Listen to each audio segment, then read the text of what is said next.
What's going on, everybody? Welcome in another edition here of Dangle Bet Sally, presented by PointsBet Canada. We're here on Game Plus Network, also our FTN Network YouTube page. If you're hanging out with us live, we do appreciate you. As always, smash that like button. You have any comments, any questions, leave them there in the YouTube section. If you're watching on Game Plus Network or listening on iTunes or Spotify, wherever it is that you listen to your favorite podcast, and we can call this maybe potentially one of your favorite podcasts, you can always hop on over to our YouTube section and leave any comments, any questions that you have, always circling back on these videos. And just a couple friendly reminders. We have free betting articles over at ftnbets.com and ftndaily.com. Myself and Kenneth Lee are rolling through the DFS slate every single night, and it's been a decent couple days here to start in the NHL. So we're pretty happy about that. We nailed all the shot props and the save props in the FTN Daily article. Yesterday was a pretty good day, really, from a betting standpoint. I've noticed that the series, like these series come on different days, of course. Like today, we're talking about the same four games we talked about on Tuesday. Tuesday was a little rocky. All road teams won, all dogs. And then yesterday, we saw some teams bounce back. But it was a great, I'd say day one slate. Not so great day two, great day three. So let's have a great day four slate. I see some people hanging out with us. But EY, the bets aside, picks aside, just hockey talk here, man. It's been a fantastic couple days in the NHL. It's been super fun. I mean, it's been so good. And if you're like me and you, like I'm watching every second of every game, and it makes for some late evenings. I got a lot going on in my life, so some very early mornings as well. And it's worth it, man. Like, dude, like I was just, the games last night were so good. I was just buzzing the whole time. And then well, it's 1:30, time to go lay down. And I'm just like staring at the ceiling, like wired, just can't sleep. Me and my wife are going on our first RV trip of the year, and we're leaving right after the show. Pray for the internet gods to allow me to be able to watch the games. It could be problematic, or it could be awesome, and you see me sitting outside drinking beers and looking at my TV and sweet tripod mount outside of my trailer in the woods. So it could be great, might not be. Oh, we'll see what happens. We get the Mean Streets there. Switched over to the Mean Streets logo for a second. Whoa, what's going on? Listen, you may be better off not watching your Maple Leafs play hockey tonight. I don't know. They're going to win tonight. I'm not sure. It's all good. We'll get into it in a little bit, but we are going to say hello to everybody here like we always do. Want to say what up to the people. Hammerhead Union in the house. Good morning, fellas. Kraken in 7. Thank you. Calling the shots already. A lot of people are surprised that the Kraken went in and pulled off a victory. I don't think anybody here on this show is surprised that the Kraken went into Colorado and pulled off a victory. We are big Kraken fans on this show. Adam Szymanski in the house. Morning, boys. 15 wins away. 15 wins away for the Rangers. Adam has a massive 4-leg parlay where I think he called the NCAA championship potentially. I think maybe I saw you had UConn on there. You had a bunch of different championship teams, and you're waiting on the last leg. I do believe. I forget the legs, but I do remember the ticket, and I wouldn't hate it if the Rangers won. EY and I have been on the Rangers. We have a couple cup. I bet him to play for and win the Stanley Cup at the start of the year at 25-1. So yeah, good start for the blue shirts. We'll get into the games tonight. We do want to recap a little bit from last night as well, off the hop. But the blue shirts took care of the Devils pretty easily in that first one. Tampa in 7. We'll get to that in just a little bit. Tampa, I do want to get into the coaching because it's so important, I think. And not only did the Leafs just look sloppy in that first game, I thought that they got out coached as well, which is really hasn't been a surprise if you've been watching Sheldon Keefe over the last few years. Szymanski says still likes the Leafs' chances, especially with the injuries to the Bolts blue line. Getting embarrassed is probably better for Toronto than losing a 3-2 close game. I do agree with that as well. Tampa aging like fine wine. It's just one game. I will say that. We'll get into it in a little bit. Troy's in the house. Islanders Hurricane series snooze fest. It's like dump and chase after dump and chase. And Teuvo Teravainen broke his hand last night. So another loss to the Hurricanes up front. I thought the Islanders deserved better last night. We'll start. I don't want to start there. I want to start with somewhere else because I think there's a significant storyline from last night as well. We got some plays in here. What's going on, everybody? Welcome in. Time to start attacking shots, overs again, and shots with potential overtimes helped big time last night with Sorokin saves and Natchez. Yeah, we got lucky. We're on the right side of that with the Natchez over 2.5 shot prop and Sorokin. We went perfect on the Prize Picks article on Monday. On Tuesday, Monday we called a few goals, 7 for 11, and yesterday we had things worked out for us pretty good yesterday with like Kempe and Natchez and Sorokin, and we had Sagan and Rupe Hintz. We had the whole gang, and it was a good day. Daily Handle, good morning, means EY, everyone. Good morning, Daily Handle. Diehard MMA podcast in the house. Morning, boys. Let's go Stars. Can't believe Wyatt Johnson got robbed of a goal last night. Yes, I knew you were rocking it without even asking. Those tats, by the way, are sick as well. What an amazing barn. That's where I wanted to start. Yeah. But I want to start with Dallas first and then get to Minnesota. But what an amazing American Airlines was rocking last night. It's always been on my list to go. I remember just growing up as a kid in the mid 90s and watching into the early 2000s of like the battles between the Dallas Stars and the Colorado Avalanche. And you can include Detroit in there as well. The Oilers, like Dallas and Edmonton had some epic playoff series. I ended up, this is true psycho me last night, watching hockey late and then thinking about the Dallas Stars runs in the late 90s. And then I started watching on my laptop a playoff game in 2000 between the Avs and the Stars, where Joe Nieuwendyk scores the winning goal on Patrick Waugh. I'm like, what am I doing? It's like intermission between the couple of the games, and I'm sitting on my laptop and I'm watching old school Stars games with Mike Modano and the Hatcher boys. I was Zuboff and Sador. And on the other side, what a team, man, loaded too, absolutely loaded. But the point is, like, the barn was rocking then, and it was a new building, and it's rocking now. Last night looked like just an epic atmosphere. Stars look good. I know they lost that first one, but they look like a juggernaut at the moment. And I know you and I have them going on a deep, deep playoff run. Yep. It was nice to see that last night from them. Yeah, it was. I mean, obviously, when they're good, Dallas fans show up. It's like, look, do not mistake this. It's Texas, and football is and forever will be king in that state, in that city. The Dallas Cowboys run the show, even though they haven't had success in 2 decades. But they're still the king of the jungle, right? But the Dallas Stars, I mean, the reality is Texas sports fans are lunatics. I think they see what me and you see is there's something special going on in Dallas right now. This is a really, really good hockey team. Skill all up and down the lineup. The Max Domi and the Dadonov additions were exactly what they needed. Like, I mean, just absolutely nailed it. And they're a fun team to watch. The jerseys were great. Robertson is not talked about enough. I know he's talked about a ton, and in hockey circles he is, but in the grand scheme of things, he's not talked about enough. He's an absolute animal. I mean, just such an amazing player to watch, and just to live during this time of hockey is special, man. And playoffs are giving us all of the hockey psycho lifeblood we could ever need. I may not have to sleep for another couple of months. Yeah, I'm a big fan of what this Stars team has to offer. You mentioned it, right? Let's talk about Wyatt. Yeah, let's get there. Let's talk about Fleury. Let's talk about that. Let's get there. Madness. So Dean Everson decides to start Marc-Andre Fleury last night. And, there was something in my head, because all anybody was talking about was, would Alex Lyon start? We'll get into that. And he started and he looked good and he bounced back. Yeah. And we talked about on the show that you have to go back to him. You have to go back to that guy. Maybe there's questions what Vegas does tonight with Laurent Brossoit. But those are 2 goalies that looked a little shaky. It didn't start.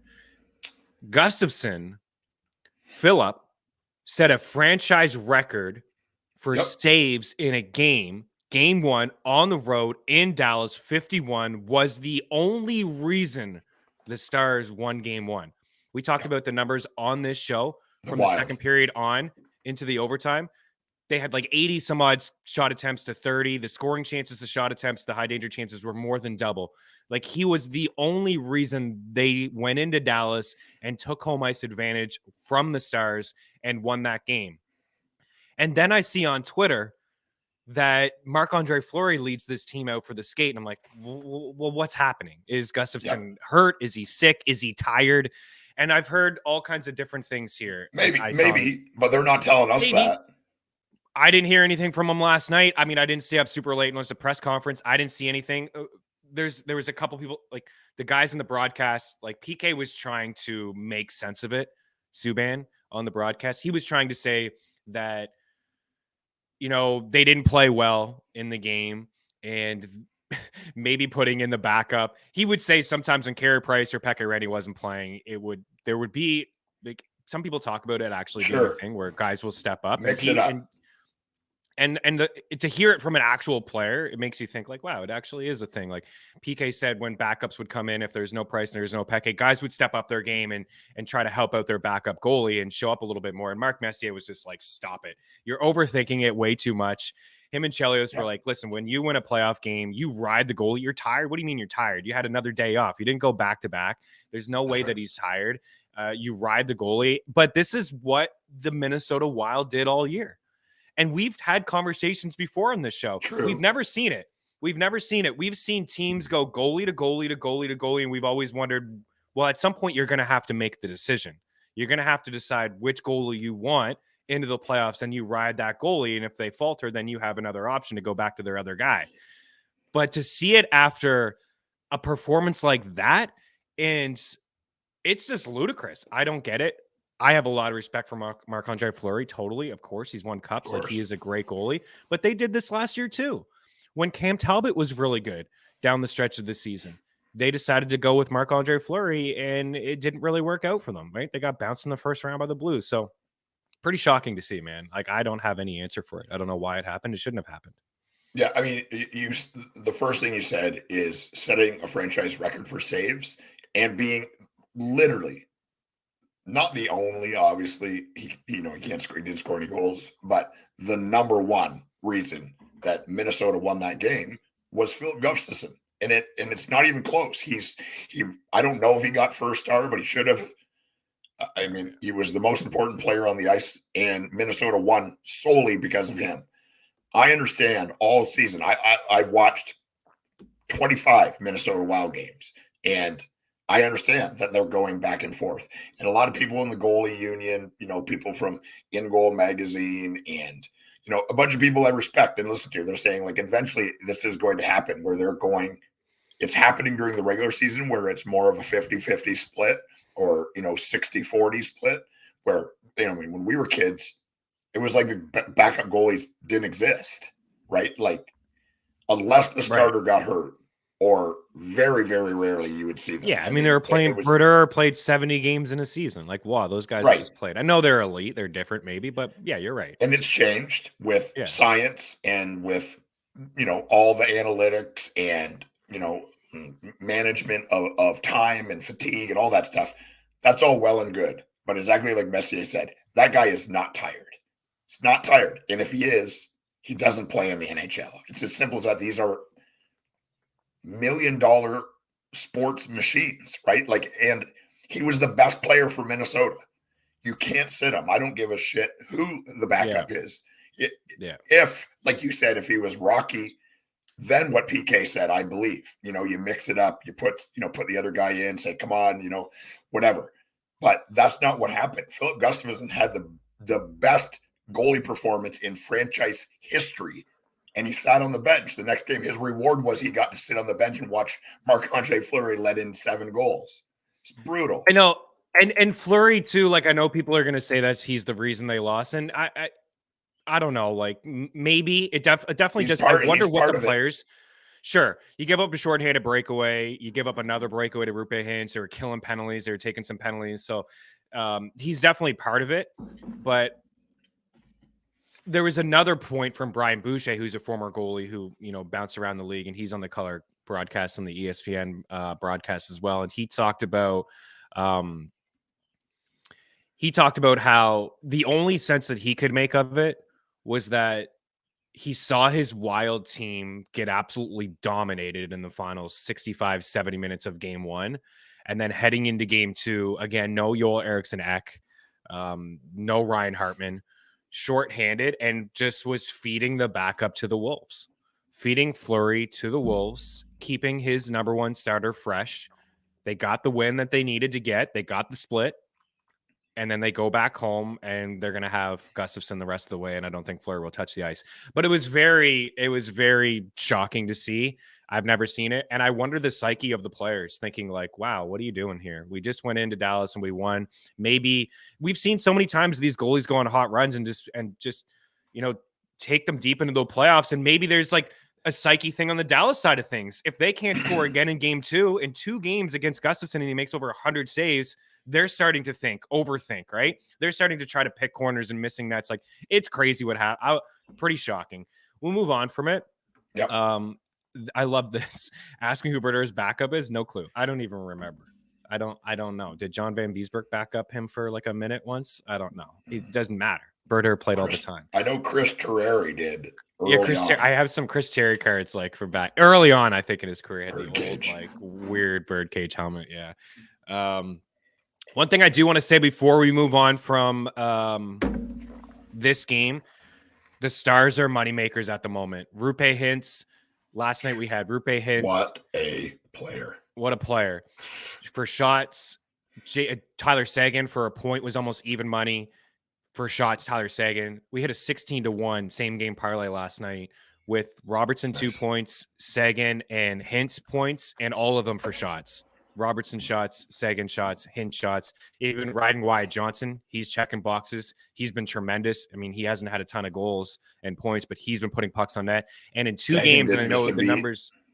Yeah, Seguin just filled in nicely on the Pavelski line. And then, Jamie Benn too, like the bounce back. The Stars are legit. And also Mira Heiskanen. I see some people talking about Mira Heiskanen in this chat, beast mode right now. And I know some of the numbers are a little bit skewed because of the 2 overtime games. But he had 14 shot attempts in game 1. And last night he had 6 in 4 shots. So that's 20 shot attempts for him. And we kind of touched on him a little bit on Tuesday's episode. He's a superstar that I don't think a lot of people get to see.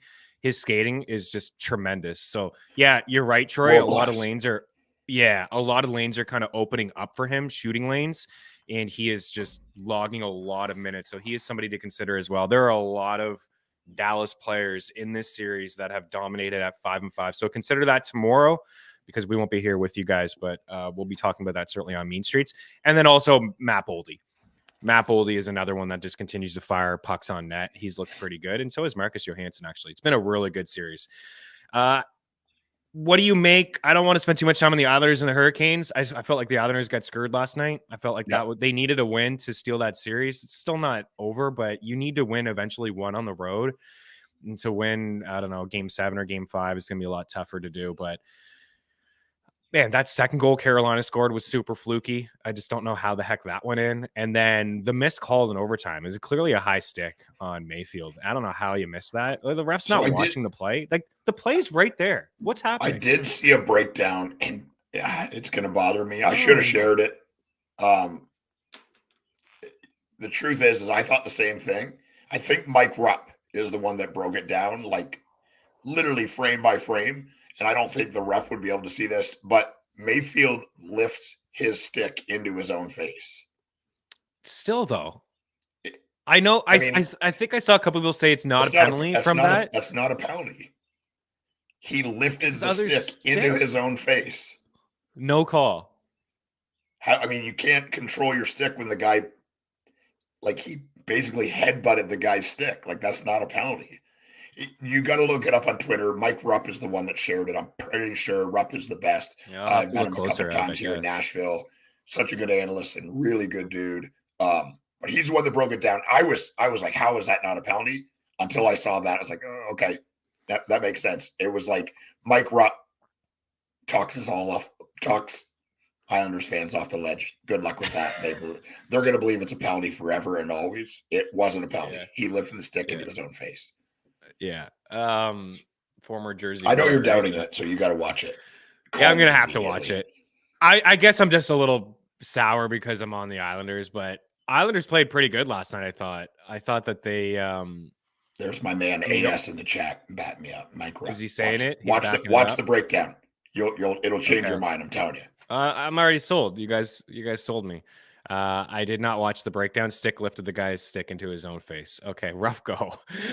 Rough go for the Outers. You got to get the breaks. I mean, that's Yeah, not a the good play break. that I would move. Yeah, and then I wear a full cage, so it doesn't matter. I mean, you got it. You can't trust anybody. Nope. And we have jobs where we're on TV right now. So beer league guys that wear like I did it for a decade, and then I got hit in the bridge of my nose with a puck, and I was like, well, that's that. And I'm wearing a bubble now, full clear bubble, because I can see better. Yeah. But I mean, at least once a game, I get hit with a stick or a puck or an elbow or something in my face. It's like, how did I not wear this for a decade and not get my face destroyed? I did it in Toronto. I wore the visor, and then I got a high stick in the face, like a dirty high stick in the face. And before in Red Deer, when I lived in Red Deer, I got a puck in the face. I didn't care. I was working the oil patch. Like, I didn't care how I looked. But then, I was working in Toronto on TV at this like Anthem Sports and Entertainment, which Game Plus Network is part of under the umbrella. And I remember getting a stick in the face, and I went into work the next day, and it was just a couple stitches, like in the corner of my lip. You could hardly see it. It was a little dark. And Chad was like, Chad Midgley, shout out Chad, who may be watching the show in his office in Toronto. And he said, dude, what are you doing? Like, you work on TV. Like, you are my host. You can't be going and playing beer league hockey without a cage. Like, come on, figure it out. And then I always wear a cage. But yeah, you can't trust anybody. Plus, like, and ever since I put on that cage for the last like 8 or 9 years, you know, face-offs, just random bounces and sticks and all the time, things like that as well. Same kind of story, real quick, and then we'll go to the hockey. But I was doing my fishing show. I was playing open hockey, and the puck hit me in the bridge of the nose, and my eyes black really easy. So I didn't need stitches. Well, I probably could have used stitches. I have still a scar there, but I didn't get stitches. And I woke up the next day, and both of my eyes were black. And the day after that, I flew to New York, and I was on the Today Show. And that's a real story. I showed up and I looked like a raccoon, and they covered it. You can't tell on the video. Like, if you see the video, if you look it up, Eric Young on the Today Show, it doesn't, I don't look anything like this. I had hair and I had a giant beard, but you can't tell that I have 2 black eyes. And they're like, oh, what happened? I was like, oh, wrestling.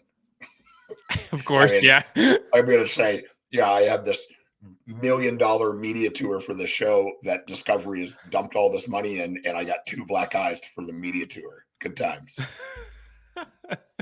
Oh man, yeah, you can't trust anybody. And you know what, I saw something crazy 2 years ago as well. As a defenseman that we had is not that careless, but he went to lift somebody's stick and he missed, and he just got him in the face, and guy lost like 3 or 4 teeth. And just man, you can't trust anybody. Wear cages. Close call for AS visor, but I wish you all the best, dude. As Adam says, can't trust anybody in men's league with their sticks and control of their sticks. All right, one more thing before we move on from the Islanders. Again, it was pretty even in terms of 5-5 numbers across the board. It really was like 55 shots for the Islanders, 53 for the Hurricanes. Yeah, there hasn't been a lot of goals. Like, this is the biggest thing for me for the Islanders. Like, they had 14 high danger chances at 5-5, and the Hurricanes only had 5. Like 8-2 in the first period for the Islanders. You got to find a way to win. I thought it was a good game. 2 games they played on the road. I thought both games were certainly winnable for them. And, tough break for the Hurricanes. Maybe they have enough firepower to get by the Islanders without Teuvo Teravainen, but now that's like 3 of their top 4 or 5 goal scorers now out of the lineup. One thing to monitor, again, shot props. I never seen a prop like this before. Last night, Brent Burns plus 140 for 4 shots last night. He had 9 shot attempts and 6 shots in the opening game. And last night he had 8 shot attempts and 4 shots on goal. So, I mean, jump all over that 3.5 if you see that moving forward, because Brent Burns loves to shoot the puck. We'll rapid fire through these past couple. Thoughts on Panthers and Bruins or Kings and Oilers? No surprise from me to see Edmonton bounce back. It was close again. Couple power plays, get the Kings back into the hockey game, but we saw the big boys really start strong. I mean, LA didn't even really get a shot attempt until like halfway through the first period, but I wasn't really overly surprised with the Oilers bouncing back. Yeah, it's sad because I love both of these teams. Like, I do. I love them both. I think this is Edmonton's year. I think they win the Stanley Cup. Our bracket shows that I put my money where my mouth is. I mean, I've also bet on them throughout the year. I mean, any team that has 2 of the top 5 players in the entire universe should be competing for the Stanley Cup. But I think that we're finally there. And now like they're getting depth scoring. Ryan scores, Costin scores, who's looked really, really good. I mean, Kane scores the empty netter, but you know what I mean? Like, that's a breath of fresh air for him. He'll start, relaxing and not gripping his stick so tight.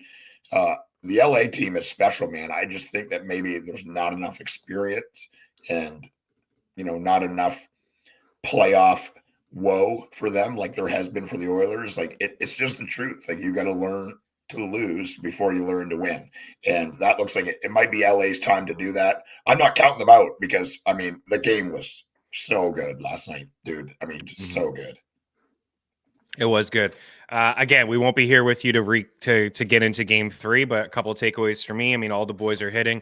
Hyman hit last night. Hyman's had some massive shot games against the Kings. He had 5 in game 1. Last night we get lucky to get the 3. Got it pretty late, but he had another game with like 8 against them and another game with 5.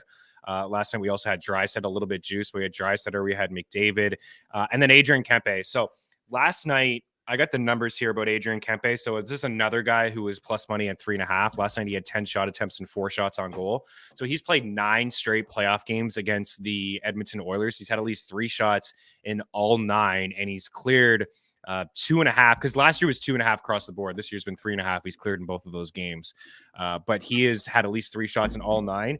And I don't know the numbers, quick math. I mean, it'll be slightly lower than this, but so the last 8 playoff games against the Oilers, he had 41 shots on goal, 41 shots, averaging 5.1 shots per game against Edmonton. And then last night, 10 shot attempts and 4. So he's still probably averaging 5 shots per game in his last 9 playoff games against the Oilers, which dates back to last season. For whatever reason, I mean, he's great anyways, but for whatever reason, like, he just gets opportunities against this Edmonton team. They're going to have to start paying attention to Adrian Kempe because this guy's averaging like 10 shot attempts per game against the Oilers, which is absolutely bonkers. And then Florida last night, we were impressed with how they played in game 1. They went in and lost the game, as my guy AS says here, and I like it. I got to bring it up. Meaney, close only counts in horseshoes and lawn darts. Islanders didn't get it done. You're not wrong. Islanders didn't get it done. Hand grenades. Panthers didn't get it done in hand grenades as well. Didn't get it done in game 1, but I thought they played a really good game in game 1. I thought they played a great game in game 2 as well. Line bounced back and was strong. And now that series is tied. You know what gives them? I really like Sam Bennett's game. You and I are fans of his, and this is the time of like his style of hockey is like perfect for playoffs in this series. And last night it didn't take Paul Maurice long, but he put Verhaeghe with Bennett and Tkachuk, and that's a really good line. I love them those three together. Yeah, it's so good, and it is awesome. Like you it's said, got a little bit of everything. Style of play, right? Like the thought of like.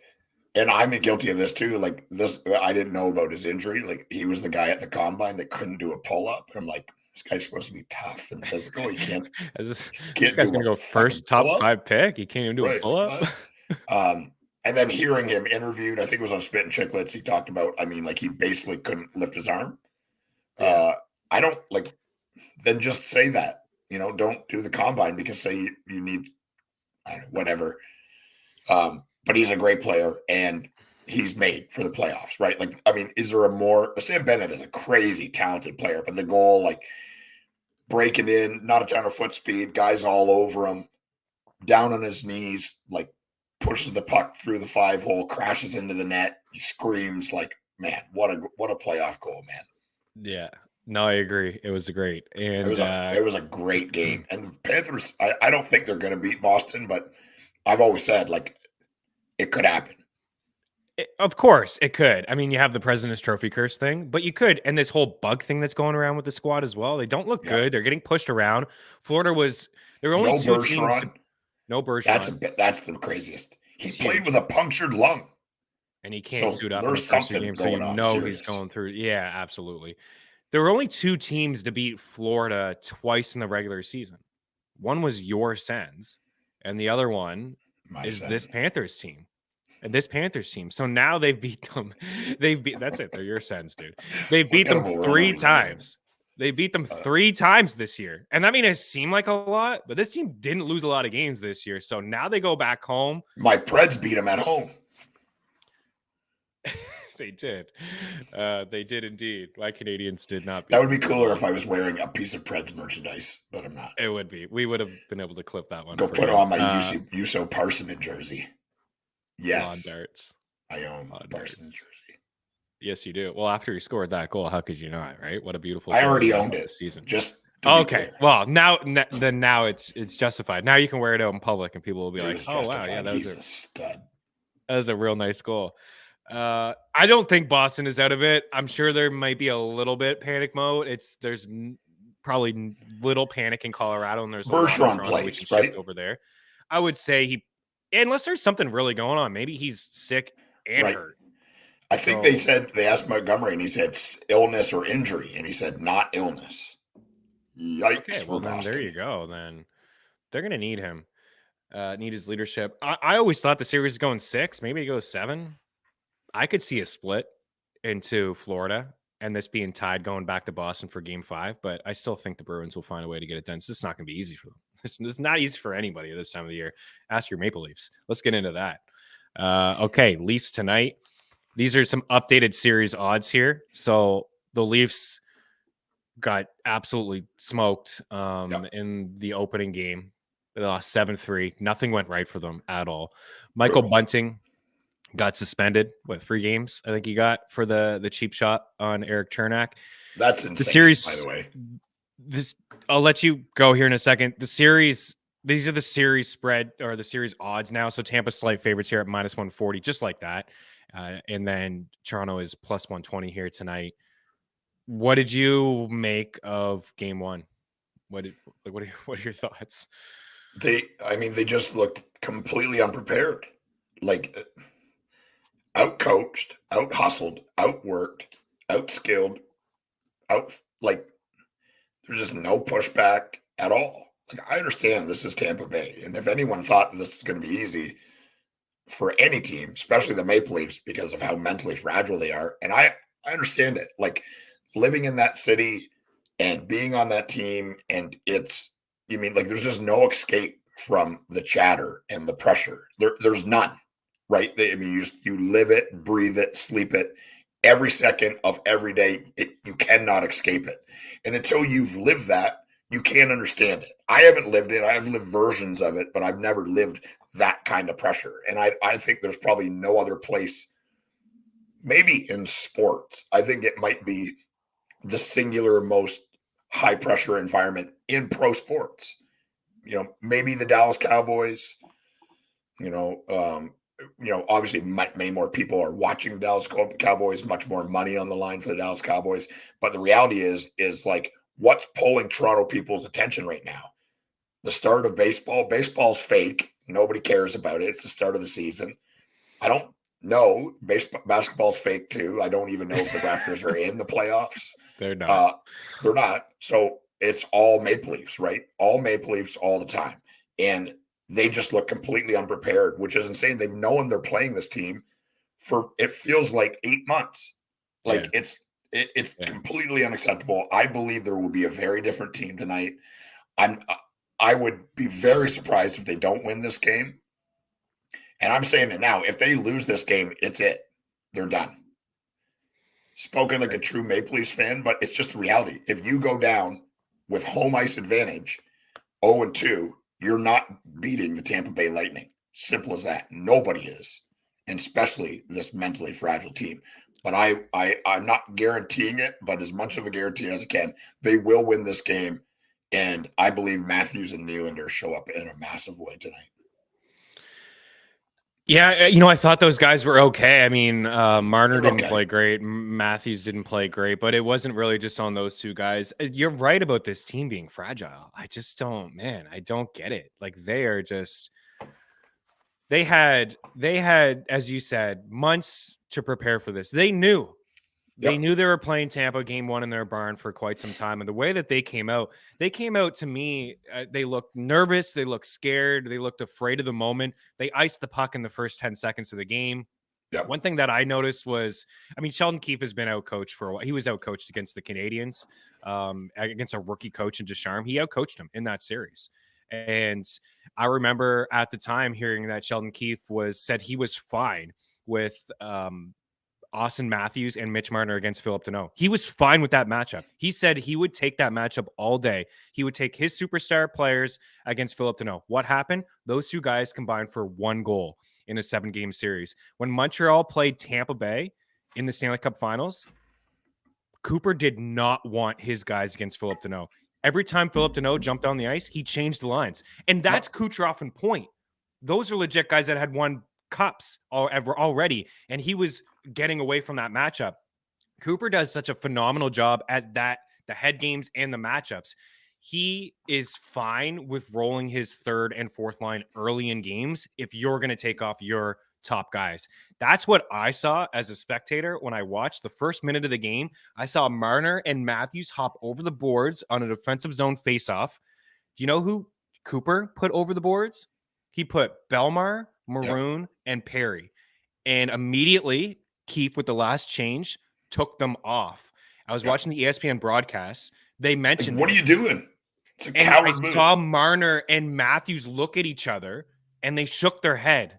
Yep. Like they just did this. Why? I don't understand why. What happened on that play? They scored Perry.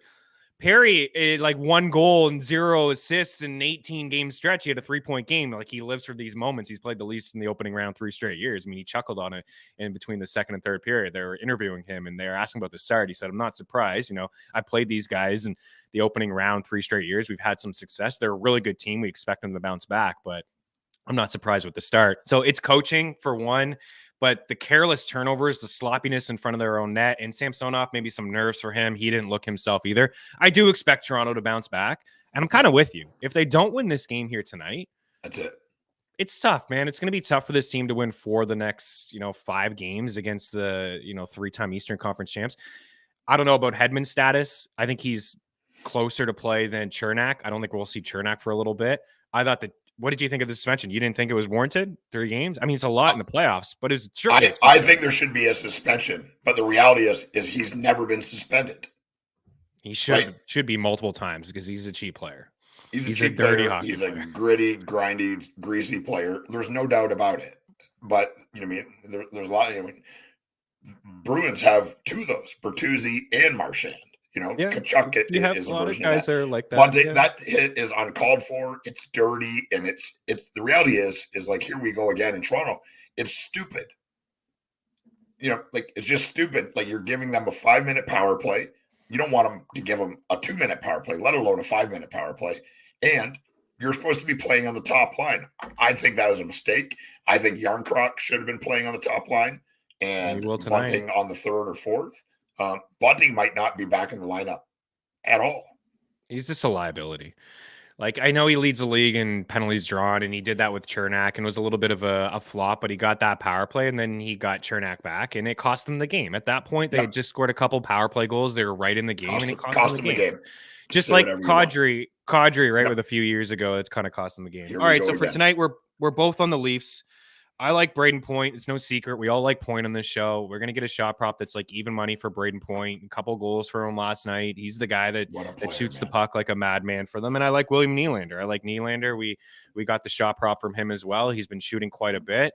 I would expect Matthews and Marner, like you said, to have big games and show up tonight. And I think the Leafs, I don't think it's going to be easy. I don't think they're going to blow them out, but I bet you they're going to start a lot stronger than they did in game 1. That's for sure. We're going to see some urgency in their game, just like we saw last night with teams that were down 0-1.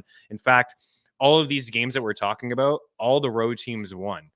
I would expect all the home teams to kind of like show up here tonight and give a best effort of not losing both games at home. So what do you got? You got some goal scorers over there? You got some plays you like? Yeah. Toronto, I got Matthews and Nylander. In Tampa, I've got Point and Stamkos. I mean, I believe that, the big boys show up. Like you said, like, it will not be a blowout, but I think you see a very, very different, highly motivated, backs against the wall Maple Leafs team. Ryan O'Reilly leading, John Tavares, I don't know, Marner and Matthews have been part of the problem, but the reason you get O'Reilly, other than the fact that he's an amazing player in every situation, is he's won the cup and he's won the Conn Smythe. And it's like this outside set of eyes and outside voice saying, guys, I know all the stuff, but none of that matters. Let's just go and win this game and worry about nothing else. And that's what they got to do. I believe they do it tonight. I think Nylander shows up in a big way. I just have this gut feeling on him tonight.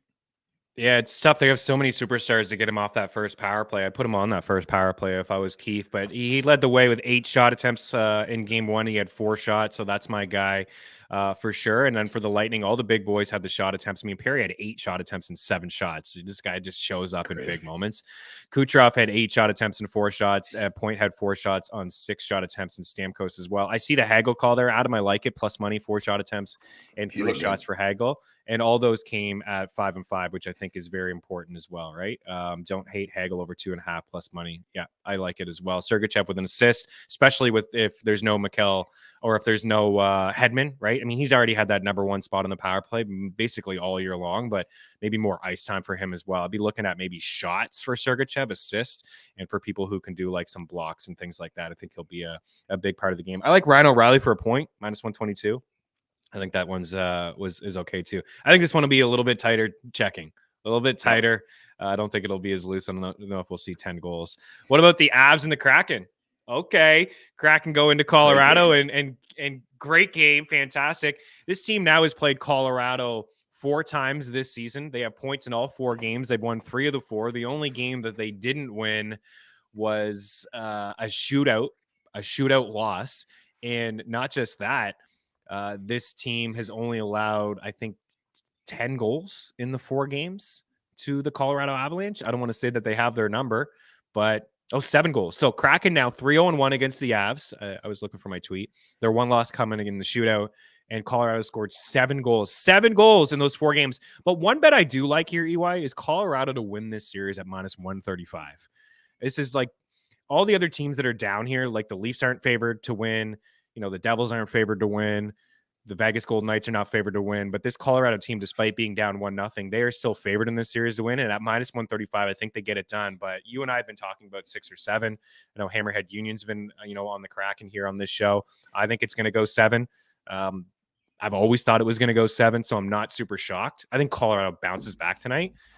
But this is not going to be easy for them either, man. Seattle just plays a really good brand of 5 and 5. And if Grubauer plays like he did in game 1, they may win this thing.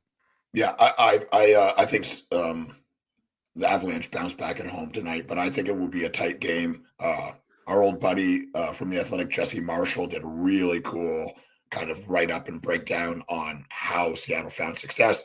The reality is the forecheck of Colorado is maybe one of the best in the league, right? So they're just so good on the forecheck. So many guys that can skate. That Confer, Lehkonen, Kushkin line it's a nightmare, right? I mean, just a nightmare of pressure and defense and skating and just pressure, right? This crazy forecheck pressure. And he talked about how they're doing this kind of tic-tac dump out through the neutral zone where they're just moving the puck really fast. And you heard this in minor hockey.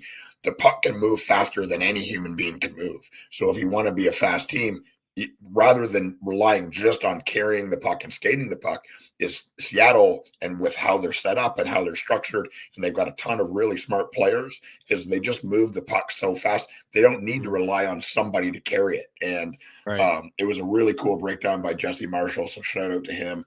If you want to check that out, it's on my Twitter timeline somewhere where I shared it, but it's really neat. And I mean, dude, just such a good series, such a good game. I love that we're 43 minutes in and we had 2 games left somehow. I know. We just go. We just. I could sit here for hours, talking to the group and talking to you. And there is a lot to talk about because playoff hockey is the best. I know there is. We'll get through it here. Vince Dunn over 1.5 shots, -143. That's like the one crack. And I know Jared McCann, but the offense is completely spread out across the board. But Vince Dunn was a guy that we did get in game 1. And we've been kind of talking about him a little bit down the stretch of the season. So 5-on-5 play. Your boy Ellie Tovanen had 8 shot attempts and 4 shots, of course, right? Of course, the ex-Predator scores the first franchise goal. Seattle history. Of course he does. Yeah. All strengths. There's not a lot of guys here. Like the offense really is spread out. Tovlin 4, Wenberg 3, Donato 3, Vince Dunn had 3 on 5 attempts. Yanni Gord had 3 shots on 7 attempts. It's really the only Kraken I trust. If you want to go down the McCann road, I don't hate it, but I do like Vince Dunn over 1.5. Nathan McKinnon, playoff McKinnon, over 4.5 at -130. This guy has a history of clearing this pretty easily. Or you could look at his playoff game log and he gets it done. And I like Rodriguez actually for 2.5 shots plus money. He did that last game and -110 for a point. We didn't get it, but I still feel like it was the right play, just playing on that top line, getting some opportunity with the big boys. I think Colorado squeaks it out. But man, yeah, Kraken are good. I mean, they're the best scoring team at 5-5 in the NHL. They had the third most goals on the road. They're a really good road team, and they allowed the second fewest shot attempts or high danger chances at 5-5 as well. You got a goal scorer or something from this game? Honorable mention to Yanni Gord because he looked incredible. He's one of my favorite players in the NHL. I've got 2 Yanni Gord jerseys, and but I'm going McCann, and I'll say Jaden Schwartz looked really, really good. He's an important player for this team, and they're all kind of important players. There are no passengers, which is a really cool thing. We've talked about it all year, how interestingly they're put together, how interestingly they're coached, and it's just such a fascinating team. And I'm in for it. I think Colorado wins. I've got McCann and Schwartz on the Seattle side, and I got McKinnon and going back to Nichushkin again for Colorado. Nice. I like it. I'm like on the fence about Colorado puck line because I never really see them at like plus money like that, but I won't do it. Yeah, I'm just a bad host. I can't keep the balance of the show. We only have a couple minutes left on Game Plus, and we got 2 more games to talk about here. Rangers and Devils. With bad host, we're just children. Yeah, we're excited about hockey. We're excited. We're talking about hockey, and we just get going. I tell you what. Remember when you opened your iPad and we're watching Dallas Stars playoff games from the 1990s? Yeah, I do. And remember when Minnesota had like rolled out their backup goalie in game 2? Like that kind of threw. I've never been more impressed by you. No? Never. What? I've always been impressed. That's true, hockey psycho. If there was some kind of a badge or something, you would have the highest honors. Yeah. Dude, I may watch 93 Eastern Conference Finals Habs and Sabres here tonight as well.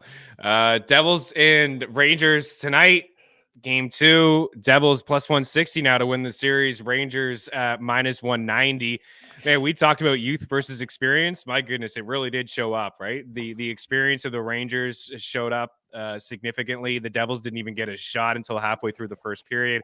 They had 4 power plays, and they didn't even get a shot in those 4 power plays as well. I would expect a different Devils team, but what you and I talked about is the experience on this Ranger squad. Igor Shesterkin you have to deal with as well. I thought they pushed around New Jersey. I thought the penalty kill was great, and their 5-5 play was super strong as well. I kind of have a lean to the Devils, like bouncing back and making this a series, but there are a couple guys that I want to talk about. Panarin shots, and Vladimir Tarasenko is just undervalued in the betting market, plus 100 to get a point. We talked about him maybe potentially leading the goals in series at 25-1. I know Kreider's got 2, but Tarasenko did get 1. I'm in on that, and I'm in on Nico Hischier. Nico Hischier did have a good first game. The shot attempts were there. So I like Hischier, Panarin, and Tarasenko are kind of like my 3 guys here. But what are you at? We'll say goodbye to Game Plus after this one. New York looked like a juggernaut, man. Dude, they looked like a tough contender. Man, they looked so good. New Jersey, they're young, right? And again, you got to learn to lose before you learn to win. I believe that this will be a much closer game. I think the Rangers win it again. I got Hughes and Myers on the New Jersey side for goal scorers, and on the New York side, I'm going Panarin and I'm going Kreider. Kreider on that, standing in front of the net on that power play. That power play is just, they're all just like in lawn chairs, like no big deal, just moving the puck around. Like it's lethal. There's nothing you can do. There's just nothing you can do about it. And Kreider picks up the trash in front of the net, and he's just a big, powerful dude. Because I'm not maybe, hockey psycho like you. I like pulling up YouTube videos of Chris Kreider jumping out of his pool and showing my wife. I was like, look how strong he is. Like, she could fucking care less. No, now you get the badge. Yeah. We both have badges. That's why we're here. Yeah. Hughes was right there. I don't know. I still feel like it was the right process. I mean, he had the penalty shot goal. We needed 4 shots from him. We had 3. I would expect a bit of a a stronger performance. I wish he would just be more selfless, like shoot the puck. I know he wants to set up his teammates, but at this time of the year, superstars got to take over, right? I thought McDavid was passive in game 1, and he was not passive in game 2. He was more willing to shoot on rushes as well. Kids line, they played good. Got a lucky Hedl goal there at the end, empty netter, but I thought they had a good game, and they're going to continue to have soft matchups and really good matchups in this series. So they are sneaky to maybe go like play in DFS or take some shots on points as well. But one goal scorer for Game Plus on the way out. Who is it? Your favorite one of the night?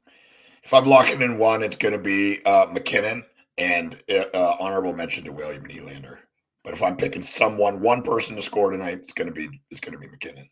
Yeah, I mean, I'm right there with you. I think McKinnon finds the back of the net, and I think Jack Hughes finds the back of the net as well. Hop on over to our FTN Network YouTube page to see the last couple minutes of the show. So that's it for me. Nico Hischier, Tarasenko point. And I'm probably I'm a sucker for punishment, so I'll probably go down the Hughes train. But I love the Kreider call by you, right? This guy their power play is so lethal. Fox had 4 assists in that game too. He's just he was in on every single goal. Did it blow your mind when they said that he's the New York Rangers playoff goal leader of all time? Kreider or Fox? Kreider.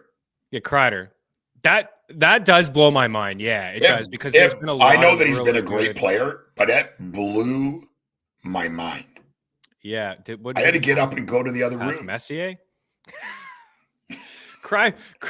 Think about all the awesome players that played there.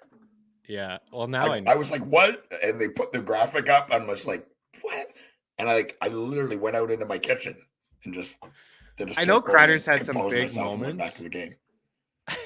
I know Kreider's had some really big moments. Who did he pass? Messier? Oh, no, he passed Rod Gilbert, 34 goals. So, yeah, he's got 36. Graves he's 101 games. Messier's on that list. Of course. Yeah, Messier 29 and 70. The difference between these guys, Messier has 29 and 80 points in 70 playoff games. Adam Graves has 28 and 44 and 68. And Brian Leetch 28 and 89 and 82 games. But Kreider's played 101 playoff games with the Rangers. 36 goals, only 57 points, but 36 goals. I'm still not over him crashing into Carey Price in the 3rd round of the Eastern Conference Finals. I'm still not over it. I am not over it. I'll never get over it. I know that he did it on purpose. Okay. Stanley Cup. Let's go to the final game here. You get me all rattled. I can't handle it. I was in the barn for game 5 when Tokarski was in net, and he was great, but I just kept thinking about where the Habs would be with Carey Price. They were on their way, man. They were on their way that year. Winnipeg looked awesome in game 1. They looked so good. We talked about this series being a very tough one for us to call. We do like the Golden Knights and some of their players, but Winnipeg played a really good brand of 5-on-5 hockey, and Connor Hellebuyck, right? If we're picking best players in this series, he's right there. There's a gap between Laurent Brossoit and Connor Hellebuyck. Let's not kid ourselves. Laurent Brossoit was backing up Connor Hellebuyck just a couple of years ago. And now, I don't know. Is he the game 1 starter? Like we said, man, he's had a good year, but he's only played 11 games this year. Yeah. Do you go to Jonathan Quick? Is the leash that short? I think it should be that short. I think it should be too. Thinking about Quick. The guys went been here before. He helped them and he earned that start. He was at that moment going into game 1. He's their best goalie or their most reliable goalie at that moment. But he didn't play good enough, and he hasn't played good enough long enough for me to be married to Brossoit. Quick it's terrifying too, right? Because he hasn't been good all year. He's been pretty good in Vegas, but not great. This guy, almost single-handedly won the Los Angeles Kings a Stanley Cup, right? Almost single-handedly. So I'd probably make that move. Whether they do or not, I don't know. I've got Connor, and Pierre-Luc Dubois he turns in to future Hab. When Optimus Prime is a truck, it's cool, and then he transforms into this 40-foot robot. That's who PLD is in the playoffs. I will move to Montreal and be with him. That's how much I like him. He's going to be a Hab. I fully believe he's going to be a Hab. I mean, his So agent do has I. said it. He's already basically said it, like he won't sign long-term stuff there. He's always wanted to be a Hab. So there we go. Want Listen, a player, man. Jonathan Quick is undefeated as a Blue Jacket. Undefeated as a Blue It's Jacket. true. Yeah, that's right. You're not wrong. He was there for a minute. Blue Jet Jacket sweep. legend. I don't know about that. He's Listen, the best I'm not goalie to ever play for the Blue Jackets. Think about that. Sorry. Yeah, his perfect record with the Blue Jackets. I would retire his number and put it up in the rafters personally. I don't think that the Jets sweep. This was a tough one for me to call. As I mentioned, I had it going 7. It was really tough because of Hellebuck. They're going to push back. Vegas is going to push back. Vegas is a really good team on the road. Like even if they lose tonight, I still wouldn't count them out. They are a really good squad on the road, and they do have a lot of winners on that team. So maybe just like the first game with Mark Stone, they just looked really sloppy, and they didn't play great at all at 5-5. I mean, this is a team the Jets dominated in every single category: shots 4, 5, and 5. 24-14, high danger chances 10-5, scoring chances 24-19, shot attempts 47-37 in favor of the Winnipeg Jets. And our guys showed up. You mentioned PLD, 6 attempts, 3 shots at 5-5. Kyle Connor, 6 attempts, 3 shots. Mark Scheifele, 5 attempts, 4 shots. So that trio right there combined for 17 shot attempts and 10 shots at 5-5. That's just 5-5. When you include the power play, right? You got 5 shots and 8 attempts for Connor. So I like that line again. They obviously had their way in line 1. Like, I don't know, they exploited some matchups potentially. So PLD, Scheifele, and Connor for like some same game parlay stuff. I like PLD for the over 2, and I like the over 2.5 shots, and I like Connor as well. Scheifele's all right. I mean, if I would rank them, I would have Connor, PLD, and Scheifele. But I think we'll see a bit of a pushback here from the Golden Knights. I think Marchessault went. I don't think Marchessault had a shot on net. Like, that just can't happen. Crazy, right? 2 attempts, 0 shots.